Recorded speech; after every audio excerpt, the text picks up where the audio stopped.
तो जीवन में हो सकता है बहुत कुछ ना मिला हो, पर वो जो पहाड़ों की यात्रा है ना टूटी हुई बस में, जो अपने आप में अनोखी है, एक्साइटिंग है, कम से कम वो यात्रा मुझे मिल गई, जो मुझे बहुत सुख की अनुभूति देती है, बहुत सारा ज्ञान देती है, जीवन की समझ देती है, और मैं उससे खुश हूं। और मैं ये बात बोल पा रहा हूं तो मतलब मैंने सरवाइव तो किया ही है ना, वहां से निकल के तो आ ही गया ना। जीवन के कुछ एक अनुभव जो बहुत खास रहे, जिनसे मैंने बहुत कुछ सीखा है, आपसे साझा करता हूं। उनमें से एक है, देर रात को काम से वापस आते हुए, काम बिल्कुल नहीं चल रहा था, ठप होने वाला था, नाउम्मीदी थी, खाली हाथ निराश में घर लौट रहा होता था।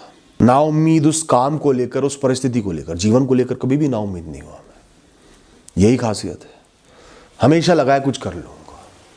उसी ने मेरा साथ निभाया। उस काम को लेकर नाउम्मीद लौट रहा होता था, गाड़ी में स्लो म्यूजिक चल रहा होता था, बहुत शांति से। कई बार रास्ते में व्यस्त जो मार्केटें होती हैं, हाट होती हैं, वहाँ गाड़ी रोकता था, कुछ समय वहाँ बिताता था। बस चलना, लोगों को ऑब्जर्व करना, देखना क्या हो रहा है, कैसे लोग जी रहे हैं, साधारणता में भी खुश हैं। कई बार बिल्कुल अकेले गाड़ी रोक कर किसी बेंच पे जाके बैठ जाता था, ध्यान लगाने बैठ जाता था, ध्यान लगाता था।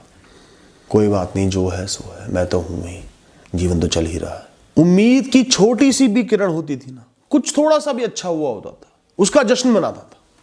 जब बहुत नाउम्मीद होता था ना, खुद पे चीखता था, खुद को मोटिवेट करता था, अबे उठ, चल, देख लेंगे ना, इतना क्या सोचना, कर लेंगे कुछ। एक चीज पर नहीं टिका जीवन, कुछ तो कर ही लेंगे, बात खत्म। जो जाना है जाए, निकले, धक्के मार के निकालो उसको, कम वॉट में, जो सामने आना है, जो परिस्थिति आनी है आ जाए, मैं देख लूंगा, बात खत्म। खुद से बार बार ही बात कहता था।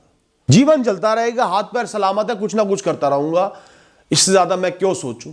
मेरा काम है कर्म करना, प्रयत्नशील रहना, उतना मैं कर रहा हूं, करते रहूंगा, बात खत्म। बाकी ऊपर वाला देखेगा, ब्रह्मांड देखेगा, मुझे परवाह नहीं है। मैंने उन नाउम्मीदी के दिनों में भी शांत रहना सीख लिया, खुश रहना सीख लिया, आनंद में रहना सीख लिया।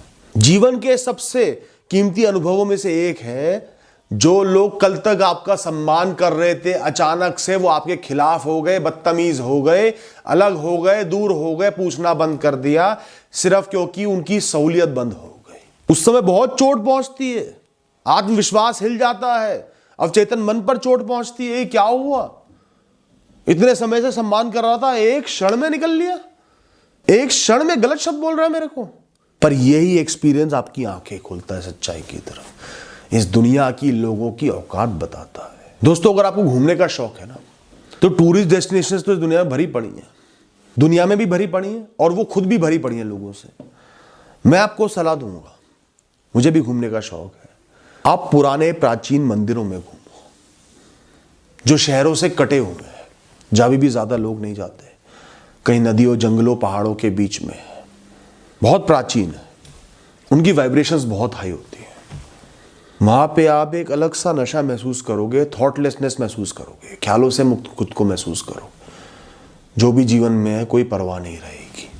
जितना ऐसी जगहों पर जाओगे ना, उतना ही आपका मुक्ति का लेवल बढ़ता जाएगा, आपका बिलीफ स्ट्रांग होता जाएगा, आपको एहसास होगा ये दुनिया कुछ नहीं है, ईश्वर बहुत कुछ है। आप खुद को संभालने के योग्य बनोगे दोस्त। ऐसे ही उन दिनों की एक रात की बात है, देर रात हो गई थी मुझे घर लौटते हुए। रास्ते में कुछ बेघर लोग जो भीख मांग के गुजारा चलाते हैं, साथ में बैठे हुए थे, खूब हंस रहे थे, बातें कर रहे थे। मुझे बड़ा रोचक लगा। मैंने गाड़ी रोकी, थोड़ी दूर रोकी, उनके पास पैदल गया, उनको कहा मेरी तरफ से आज तुम लोगों के लिए चाय और मट्ठी।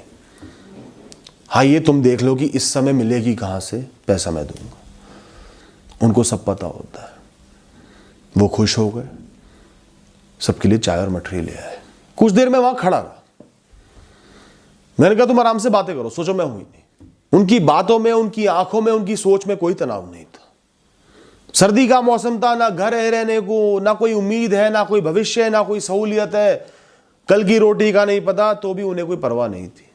वो क्या बातें कर रहे थे, लोगों की गॉसिप्स कर रहे थे, जो लोग वहां से रोज गुजरते होंगे या जिनको वो लोग जानते होंगे मिलकर। दिन में क्या किसने खाया वो बातें कर रहे थे, कैसे मिल गया, भंडारे में मिल गया। सर्दी के मौसम की बुराइयां कर रहे थे, अकड़ जाते हैं ठंड में। उनमें से दो के तो हाथ पैर भी नहीं थे, एक के दोनों पैर नहीं थे, एक के दोनों हाथ नहीं थे। वो जो एक एक कप चाय मैंने उनको पिलाई थी, वो उनके लिए ऐसा था जैसे किसी अमीर की झोली में सोना भर दो, हीरे भर दो।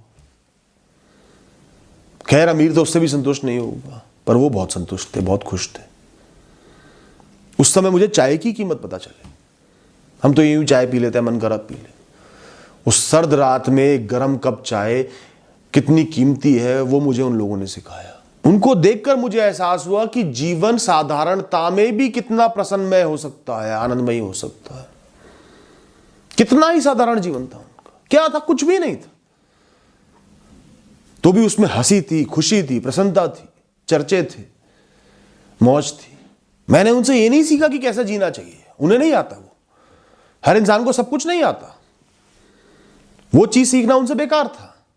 पर मैंने जीवन का एक नया अनुभव लिया कि जीवन में खुश कैसे रहा जाता है बिना कुछ होते हुए। वो चुटकुले मार रहे थे, लेकिन मुझे उन चुटकुलों पर हंसी नहीं आई। मुझे हंसी आई इस दुनिया में भरे हुए वो लोग जो सहूलियतों से घिरे हुए हैं, जिनके पास बहुत कुछ है और वो निरंतर तनाव में जी रहे हैं, और ये लोग मस्ती में जी रहे हैं। कमाल है। मेरे कहने से एक बार एक काम करना, शाम को 5 से 7 या सर्दियों में 4:30 से 7 जाना किसी नदी के किनारे, थोड़ी सी सेफ जगह हो, साथ में एक चद्दर ले जाना, किनारे पर उसे बिछाना, शांति से बैठना, थोड़ा जूस ले जाना, खाने को कुछ स्नैक्स ले जाना, एक ब्लूटूथ स्पीकर ले जाना। अब वहां तुम इस दुनिया से मुक्त हो, खोने पाने से मुक्त हो, सिर्फ ऑब्जर्व करना है बदलते आकाश को और आकाश की छाया उस नदी के ऊपर। अब तुम्हें कुछ घंटे सिर्फ ऑब्जर्व करना है, सिर्फ देखना है, समझना है उस आकाश को, रंग बदलते आसमान को, कभी नीला, कभी काला, कभी नारंगी, और उसके प्रतिबिंब को नदी के ऊपर, बहती हुई नदी की धारा को, उस बहाव को, उस आवाज को, ढलते दिन को। बस वहां मौजूद रहो और तुम्हें कुछ नहीं चाहिए, कुछ अच्छा नहीं, कुछ बुरा नहीं, कुछ खास नहीं।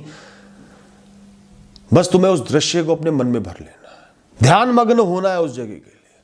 और मेरा भरोसा करो, एक बार तुमने ये कर लिया ना, तुम उस अनुभव को जीवन भर नहीं भूलोगे। इतना अलग वो अनुभव है और तुमने उसे अच्छे से ले लिया। तो दोस्तों, मेरे कहने से ना बार बार नॉस्टैल्जिया को महसूस करा करो। नॉस्टैल्जिया बड़ी अच्छी फीलिंग होती है। आपको बताओ नॉस्टैल्जिया क्या है? कुछ पुराना, पहले जो हुआ, पहले जो देखा, पहले जो होता था, अचानक से आपने आज देख लिया। कोई जगह हो, कोई इंसान हो, कोई चीज हो, और आप उसी समय में दिमागी तौर पर वापस लौट गए। वही समय याद आ गया इतने सालों के बाद, इतने गैप के बाद। वो चीज नहीं जो निरंतर वैसी चली जा रही है, उनसे नॉस्टैल्जिया नहीं होगा। जो एक समय हुआ करती थी, इंपॉर्टेंट थी, फिर जीवन से गायब हो गई, फिर आज आपने उसको देखा, अरे वाह। तो नॉस्टैल्जिया कैसे महसूस करोगे? उन जगह जाकर जहां सालों पहले आपने बहुत अच्छा समय बिताया, फिर बहुत दूर चले गए, वापस कभी नहीं लौटे। आपकी दादी या नानी का घर होगा, पुराने वाला घर, जहां सालों आप वापस नहीं गए, शायद बंद पड़ा है, किसी और ने ले लिया। आपका स्कूल, वो एक छोटी सी चाय की दुकान जहां पर आप दोस्तों के साथ रोज जाते थे, वो मार्केट जहां अपनी पहली गर्लफ्रेंड के साथ, बॉयफ्रेंड के साथ बैठ के आपने बर्गर खाए थे। बचपन में कभी बारिश में पूरी तरह भीगे थे, बिना डरे, बिना सोचे, वैसे ही आज भीग जाओ। वो कैफे जो कॉलेज के पास हुआ करता था, हर दिन पहुंच जाते थे वहां पे कॉफी पीने। वहां एक अंकल हुआ करते थे, बड़े मस्त, दोस्तों की तरह बातें करते थे, हंसाते थे। पहुंच जाओ उन जगहों पे, उन गलियों में, और सिर्फ उस समय को दोबारा जियो जो उस समय सालों पहले जिया था। यह आपकी मेमोरी को ना रीसेट करेगा, आपको एहसास दिलाएगा जीवन में जो बुराइयां, स्ट्रेस है, उनके पार भी जीवन है, उनके पहले भी जीवन था, वहां से मैं यहां तक तो पहुंच ही गया हूं। तो नॉस्टैल्जिया एक ऐसा इमोशन है जो रिपीटेड नहीं है, या कहूं रिपीटेड होते हुए भी रिपीट नहीं है। उस जगह आप पहले रहे हो, बार बार जाओगे तो कोई नया एक्सपीरियंस नहीं हो रहा। लेकिन जहां बहुत सालों पहले गए थे, दोबारा वहां जाने से एक नॉस्टैल्जिया की जो फीलिंग ट्रिगर होती है, वो एक फ्रेश एक्सपीरियंस है। वो जीवन को बहुत वैल्यू देता है। जीवन में अगर बहुत कुछ करना चाहते हो ना, एक बेहतरीन, एक ऊंचा, एक मुक्त जीवन जीना चाहते हो ना, तो भगवान शिव की तरह जियो, भगवान शिव को फॉलो करो, उनके जीने के तरीके को अपना लो। दुनिया से दूर हट, कोई हैसियत नहीं दुनिया की आपके सामने। आप अकेले हो, आप मुक्त हो, अपनी राह में मगन हो, अपने नाच में मगन हो, मस्ती में मगन हो, अपने ध्यान में मगन हो। दुनिया की चकाचौंध से, रोशनी से, लोगों से, परवाहों से दूर प्रकृति की धुन पर नाच रहे हो। किसी चीज का डर नहीं, मृत्यु का भय नहीं, लोगों का भय नहीं, परिस्थितियों का भय नहीं। सही के साथ खड़े हो, कमजोर के साथ खड़े हो, अपने साथ खड़े हो, आगे बढ़ रहे हो। जिनको दुनिया ने नकार दिया, निकाल दिया, उन्हें तुमने अपना लिया, उनको शरण दे दी, उनसे प्रेम दिखा रहे हो। जो लोग छुपाते हैं, बचते हैं, वो तुम शो ऑफ कर रहे हो। हाँ, मैं ऐसा ही हूं। बोल। तुम्हारा सारा ध्यान अपने अंदरूनी अंतर मन के ब्रह्मांड पर है। वही तुम्हारी ताकत है। तुम्हें खरीदने, जोड़ने, पाने, इन सब की कोई लालसा नहीं है। बस खुद के साथ मस्त मगन होकर चलते हो, जीते हो, मजबूत, बेपरवाह, निडर। जैसे तुम हो, भभूत में लिपटे हो, पुराने कपड़े हो, जैसी भी हालत हो, उसी में बहुत सुंदर। सबके लिए प्रेम का भाव है, डरते किसी से नहीं हो, किसी से कोई अपेक्षा नहीं, कोई दिखावा नहीं प्रेम का। मन में गट्स भरे पड़े, कुछ भी करने की क्षमता है, निडरता है। दुनिया शमशानों से डरती है, तुम शमशानों में घूमते हो। दुनिया पहाड़ों की चोटियों से डरती है, तुम वहां पे भ्रमण करते हो। दुनिया झुंड में घूमती है, तुम अकेले घूमते हो। दुनिया अंधेरे से डरती है, तुम अंधेरों में घूमते हो। जो भगवान शिव को मानते हैं, खाली नाम लेने से, हाथ जोड़ने से या मांगने से आप ईश्वर के फॉलोअर नहीं बनते। उनके विचारों को अपनाना पड़ता है, उनकी सोच को अपनाना पड़ता है, उनमें कंप्लीट फेथ होना चाहिए। उनके स्वरूप को अपने जीवन में डालो तो तुम उनके भक्त हो, फॉलोअर हो। और जो खुद को शिव भक्त मानता है, कहता है, और फिर भी वो डर रहा है, तो मैं उसे शिव भक्त नहीं मानता, क्योंकि वो शिव भक्त हो ही नहीं सकता। दोस्तों, जब सड़क पर निकलो ना, तुम खाली हो, कुछ नहीं तुम्हारे पास, तो भी ऐसे निकलो सालों जेल में रहकर निकले हो। सालों से बंद थे, अंधेरे में थे, दुनिया नहीं देख पाए। अब जाके मुक्त हुए हो, मुस्कुराओ, ताकत को महसूस करो, प्रकृति को निहारो, लोगों को निहारो, दुनिया को निहारो। कोई मैटर नहीं करता, किसी से फर्क नहीं पड़ता, तुम तो मुक्त हुए हो। अब दुनिया को अपनी आंखों में भर लेना है। कोई लग्जरी नहीं चाहिए, कोई अपेक्षा नहीं है। शून्य से शुरुआत कर रहे हो आज के दिन में। तुम्हें एहसास है कि जीवन को जीने के लिए कुछ ज्यादा नहीं चाहिए, बस आनंद लेना चाहिए। जैसा भी मैं हूं वैसे ही, मुक्ति का आनंद। हमेशा अपने टूटे हुए सपनों का, अधूरे प्रेम का और अधूरी इच्छाओं का सम्मान करना, वो जीवन को मतलब देते हैं। वो जो उनकी चुभन है, वो जो दर्द है, वो भी एक तरीके की उत्तेजना है, एक सेंसेशन है जो सुख देती है, आंखें खुली रखती है, जीवन में जगाए रखती है। गुलाब तभी गुलाब होता है जब उस पे कांटे लगे होते हैं, जो उसकी रक्षा कर रहे होते हैं। तो ये जो बड़े कठिन अनुभव है, जो हमेशा दिमाग में रहेंगे नकारात्मक रूप में, ये भी जीवन को मायने दे रहे हैं, सुखों का आनंद दे रहे हैं। कुछ सुखों से इंडिफरेंट बना रहे हैं, अब परवाह नहीं रही, बेपरवाही दे रहे हैं। कुछ टीज भी मीठी होती हैं दोस्तों, टीज का होना भी बहुत जरूरी होता है।